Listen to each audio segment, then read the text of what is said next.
And now, we welcome you to Big Red Reflection with Steve and Dan. Alright guys, welcome to Big Red Reflection. Today we're going to go over the game yesterday between Oklahoma State and that wonderful team that we like to call Nebraska. But before we get to that, a little segment from our sponsors. Church's Chicken.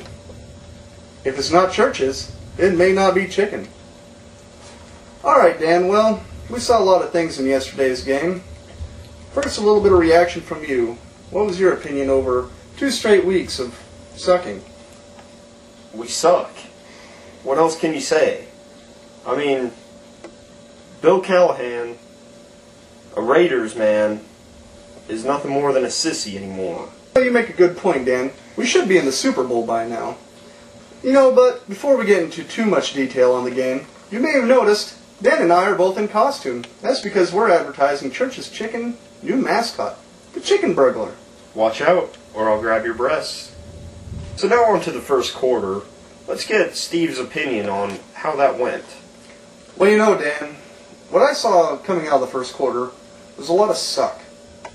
Not so much consistent suck, but a pretty good amount of suck. And now a word from our sponsor, Church's Chicken. Get spicy. Unlike our cold, stale, flat Nebraska Cornhusker team. Get spicy, get spicy.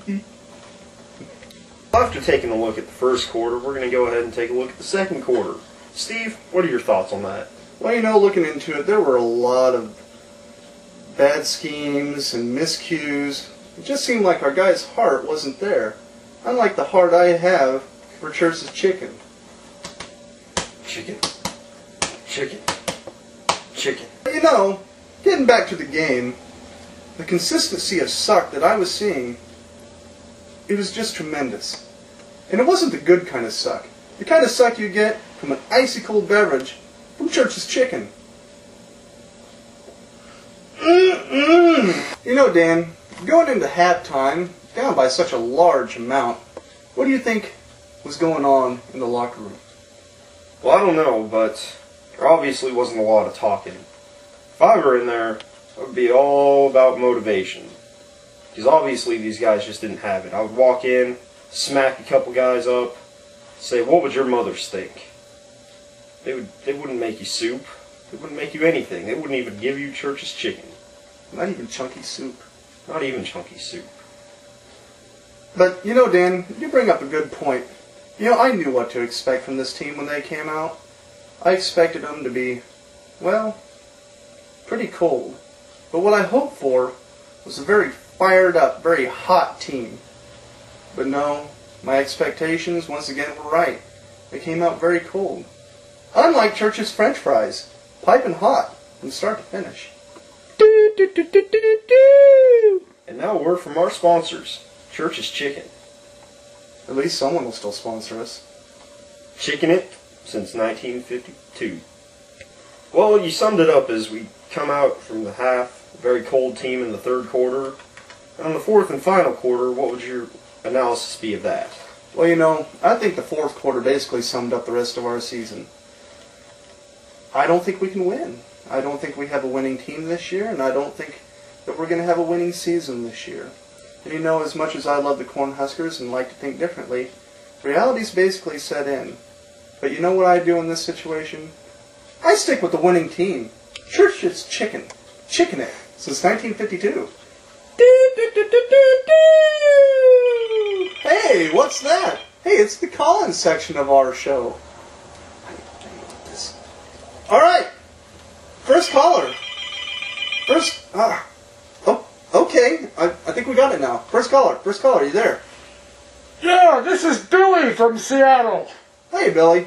I just wanted to talk about Coach Callahan and just what you guys think of what his problem is.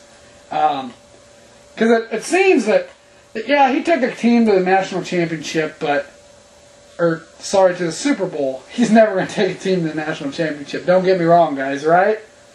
Well, if we haven't been to the Super Bowl yet, I'm not really seeing a whole lot of hope. Yeah, and that's just it. Like, He comes from the NFL, but he took over that team after John Gruden was there, put in a lot of hard work. He coached them to the Super Bowl, got beat. The next season went 10-3. Do you think that was a good decision or a bad decision to go with Coach Callahan on behalf of Steve Peterson's behalf? Was that a good idea? I think there were better choices out there. Honestly, I think I could coach this team better than that little crybaby. Hey, Dan. Hello. No, I'm at work right now. All right, I'm advertising and everything. Don't call me at work. Oh, well. I apologize, everybody. I apologize. Hey, it happens to the best of us, Dan. Oh, hey, we got to. Son of a. Go ahead. Oh, there it is. Hello. Dan, you tell me not to call you at work. I'll call you on the regular phone. That's ridiculous. I'm sorry, everyone. Listen. Listen. Now you listen to me. We're getting a divorce, and I'm through. I'm through with you. No, You've been telling me for months now. Don't get my Beanie Babies. Listen, I'm taking the house, the car, You're everything. not doing your job. Get her off the phone. Listen, We you're apologize. doing any Get her church's off the chicken phone. tonight. Get her off the phone. None. We're not taking you out. Listen, Bring your colors. you're a chicken Get her off burglar. the phone. Come Listen, on now. you've been telling me Do for your years job. now. You've been telling me for years now that you're going to get a Folks. real job. You're a chicken burglar for crying out loud, You're Dan. what? You're a chicken burglar. Not And I'm anymore. taking all your money and your house and your car and your little dog too. Oh, Dave. You suck. Oh. Do. Hey, everybody. We're sorry about that. Dan's got some personal issues going on at home. But hopefully a little word from our sponsor will cheer everyone up. Church's Chicken. Won't run off of your belongings. Yeah, my wife's a real.